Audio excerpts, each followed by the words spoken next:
12 ज्योतिर्लिंगों में एक प्रमुख महाकाल ज्योतिर्लिंग का क्या है इतिहास और पौराणिक कथा। यहाँ पर कब हुई थी शिवलिंग की स्थापना, किसने की थी और कहाँ है बाबा महाकालेश्वर की कथा। भगवान महाकालेश्वर उज्जैन में राजाधिराज के रूप में विराजित है। उज्जैन में महाकालेश्वर भगवान कब, क्यों और कैसे विराजित हुए, जानिए राजा चंद्रसेन की कथा। कैसे राम भक्त हनुमान ने प्रकट होकर घोषणा की, कैसे एक बालक की वजह से भगवान शिव महाकाल के रूप में विराजित होने को राजी हुए। आओ जानते हैं सभी कुछ विस्तार से। उज्जैनी में राजा चंद्रसेन का राज था। वह भगवान शिव का परम भक्त था। शिवगणों में मुख्य मणिभद्र नामक गण उसका मित्र था। एक बार मणिभद्र ने राजा चंद्रसेन को एक अत्यंत तेजोमय चिंतामणि प्रदान की। चंद्रसेन ने इसे गले में धारण किया तो उसका प्रभा मंडल तो जगमगा ही उठा, साथ ही दूरस्थ देशों में उसकी यश कीर्ति बढ़ने लगी।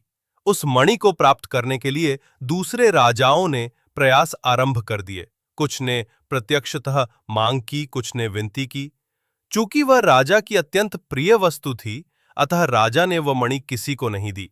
अंततः उन पर मणि आकांक्षी राजाओं ने आक्रमण कर दिया।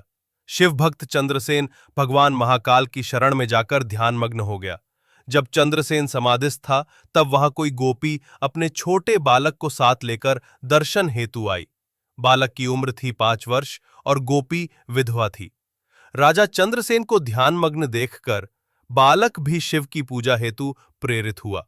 वह कहीं से एक पाषाण ले आया और अपने घर के एकांत स्थल में बैठकर भक्ति भाव से शिवलिंग की पूजा करने लगा। कुछ देर पश्चात उसकी माता ने भोजन के लिए उसे बुलाया, किंतु वह नहीं आया। फिर बुलाया, वह फिर नहीं आया।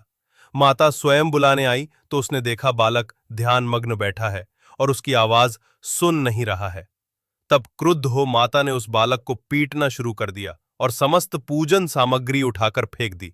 ध्यान से मुक्त होकर बालक चेतना में आया तो उसे अपनी पूजा को नष्ट देखकर बहुत दुख हुआ। अचानक उसकी व्यथा की गहराई से चमत्कार हुआ। भगवान शिव की कृपा से वहां एक सुंदर मंदिर निर्मित हो गया। मंदिर के मध्य में दिव्य शिवलिंग विराजमान था एवं बालक द्वारा सज्जित पूजा यथावत थी। उसकी माता की तंद्रा भंग हुई तो वह भी आश्चर्यचकित हो गई।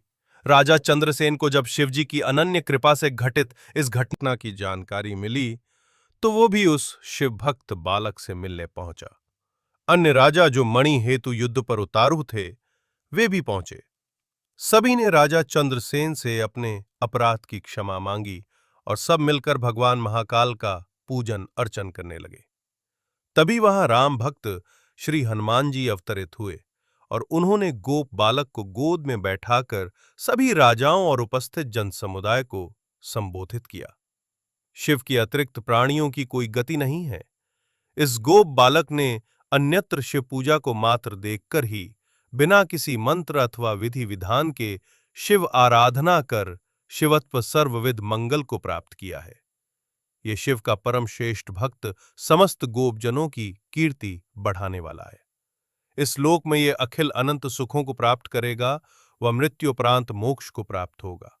इसी के वंश का 8वां पुरुष महायशस्वी नंद होगा, जिसके पुत्र के रूप में स्वयं नारायण कृष्ण नाम से प्रतिष्ठित होंगे। कहा जाता है भगवान महाकाल तभी से उज्जैनी में स्वयं राजा और प्रजापालक का रूप में विराजमान है।